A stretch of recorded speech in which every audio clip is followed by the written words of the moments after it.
Emang tak tahu diri. Gara-gara kamu engkau salib dia Yesus.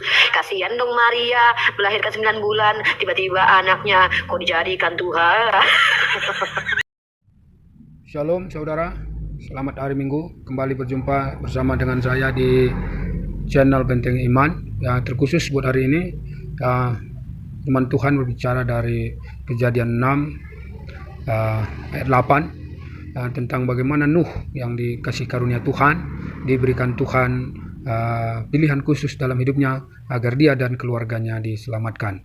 Ya, tantangannya tentu banyak sebagai orang yang dipilih Tuhan, namun Nuh menjaga sikap hidupnya untuk tidak terpengaruh dan tidak bercela dan selalu bergaul dengan Tuhan. Apapun tantangannya, banyak mungkin orang jahat di sekitarnya, banyak orang yang mengejek dia, banyak yang tidak peduli dengan apa yang disampaikan oleh Nuh tentang kebenaran, dan bahkan juga banyak yang merendahkan dia. Namun satu hal yang pasti, Nuh tetap menjaga imannya dan melakukan semua perintah Tuhan walaupun lingkungannya begitu buruk. Nah, karena itu saudara, sama dengan kita zaman sekarang, banyak sekali orang di sekitar kita yang tidak sungguh-sungguh mengikut Tuhan, dan bahkan juga banyak yang tidak percaya kepada Tuhan Yesus, sehingga mereka bisa mempengaruhi iman kita. Namun satu hal yang pasti, kita harus tetap kuat seperti Nuh.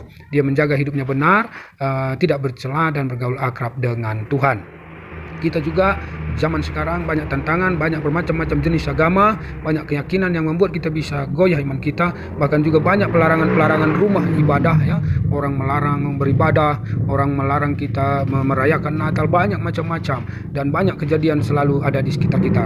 Tapi jangan mau goyah, tetap percaya, tetap yakini bahwa apapun yang kita hadapi, Tuhan selalu ada bersama dengan kita. Tuhan memperhatikan kita, seperti firman Tuhan bahwa aku tahu rancangan yang baik, yang penuh harapan yang aku siapkan bagi umatku. Karena itu tetap teguh beriman, walaupun di sekitar kita banyak sekali pelarangan-pelarangan untuk beribadah, namun kita tidak pernah terhambat memuliakan Tuhan. Coba kita lihat saudara, bagaimana orang-orang melarang umat Tuhan beribadah dan merayakan kasih Natal di dalam rumah ataupun di rumah ibadah. Coba kita lihat bagaimana reaksi orang-orang dunia yang tidak senang dengan ibadah kita. Tapi dia bunuh diri karena kamu. Kamu emang tak tahu diri. Gara-gara kamu engkau salib dia Yesus. Kasihan dong Maria, melahirkan 9 bulan, tiba-tiba anaknya kok dijadikan Tuhan. Dasar yang paham molok. Aduh, diam ya nak ya. Kalau dia besar jadi Tuhan kok ya. Mimi gini cerita.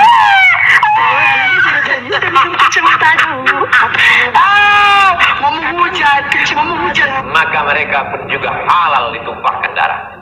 Tidak ada solusi lain.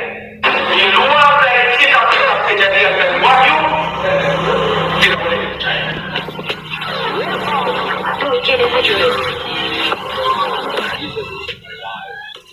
Shalom saudara yang terkasih dalam nama Tuhan Yesus. Puji Tuhan, kita bertemu kembali dalam kasih-Nya. Saya menonton di Tribun TV bagaimana di situ dikatakan bahwa Ustadz Abdul Somad Batubara menanggapi channel Sunan Nabi. Ya, channel Sunan Nabi yang sangat viral, bahkan MUI dan TV One ikut memviralkan channel ini, ya.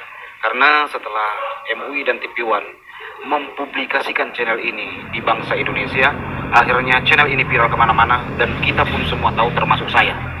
Dalam channel ini dikatakan bahwa Ustadz Abdul Somad menanggapi tentang channel Sunan Nabi. Yuk kita tonton bagaimana pernyataan Ustadz Abdul Somad. Kalau ada orang yang menghina Nabi Muhammad SAW, menghina Al-Quran, menghina Allah, menghina ajaran Islam, apa solusi untuk mengatasinya? Maka ulil amri memanggil orang yang menghina Allah, menghina Rasulullah SAW, menghina Al-Quran, menghina ajaran Islam. Dia diberi waktu 3 hari untuk bertaubat.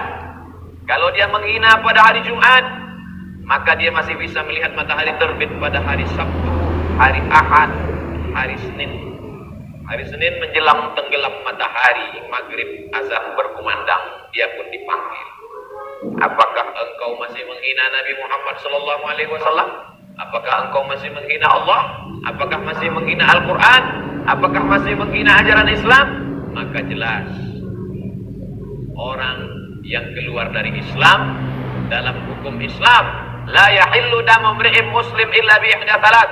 Tak halal darah muslim ditumpahkan pernah ditumpahkan, dipancung kepalanya, tumpah darahnya, jatuh ke tanah. Tidak boleh menumpahkan darah seorang muslim illa bi ihda salat, kecuali dia melakukan 3. Yang pertama, an-nafsu bin nafsi, pembunuh. Dalam Islam orang yang membunuh maka dia mesti dihukum mati, dipancung kepala. Yang kedua, az-zayyibuz zani, sudah menikah, sudah punya istri, sudah punya suami, tapi berzina dia dengan orang lain, maka orang ini pun juga dihukum mati. Asy-syaikhu wasy-syaikhatu idza zanaya farjumuhum al-battah. Kalau orang yang sudah bersuami, sudah beristri, berzina, maka lemparlah dia pakai batu sampai mati. Ditanam tubuhnya sekerat setengah badannya, semua orang yang melihat melemparnya sampai dia mati. Dan itu pernah diterapkan pada zaman Nabi Muhammad SAW. Yang ketiga, at-tariku lidinihi, orang yang menghina agama Islam, mencaci maki ajaran Allah Subhanahu wa taala, at-tariku lidinihi, meninggalkan agama Islam, al-mufariqu lil jamaah, meninggalkan jamaah, as-sawadul a'zab, maka mereka pun juga halal ditumpahkan darah. Upaya pembubaran yang dilakukan oleh sekelompok orang terhadap orang-orang yang sedang merayakan Natal. Kronologisnya adalah perayaan Natalnya dilaksanakan di rumah orang yang merayakan tersebut. Namun ada beberapa warga yang tidak terima dan berusaha membubarkan. Walaupun pihak... Baiklah saudara, jadi kita sudah melihat tantangan-tantangan iman yang bisa membuat kita goyah. Namun satu hal yang pasti, tetaplah kerjakan keselamatan kita, setia beribadah dan menjadi saksi, menjadi berkat, menceritakan nama Tuhan di manapun kita berada, sehingga nama Tuhan terus dimuliakan, kerajaan Tuhan ditegakkan di bumi ini seperti di surga. Shalom. Baiklah saudara, jadi kita sudah melihat tantangan-tantangan iman yang bisa membuat kita goyah. Namun satu hal yang pasti, tetaplah kerjakan keselamatan kita, setia beribadah dan menjadi saksi, menjadi berkat, menceritakan nama Tuhan di manapun kita berada, sehingga nama Tuhan terus dimuliakan, kerajaan Tuhan ditegakkan di bumi ini seperti di surga. Shalom.